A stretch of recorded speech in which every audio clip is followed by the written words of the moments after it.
የአማኑኤል ጸበል ደግሞ አይን አብርቷል። ናና አማኑኤል ናመዳኒቴ ፍቅርህን አልብሰኝ ይቅር መራቆቴ የምህረት አባ አማኑኤል የቸርነት ጌታ አማኑኤል የአማኑኤል ጸበል ደግሞ አይን አብርቷል። ሰውየውም በአሁን በአካል አሉ እዚህ ታይለ ገዳና አይናቸው ይባላል።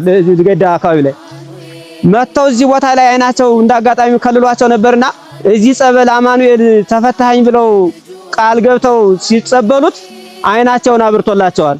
አይናቸውን እንዳበራላቸው ወዲያው ሄደው ለቤተክርስቲያን ካህናቶች ተናግረዋል። ወዲያውን ደግሞ ስለታቸውን አንድ በግ አንጥተው ሰጥተዋል ማለት ነው። አይናቸውን ስላበራላቸው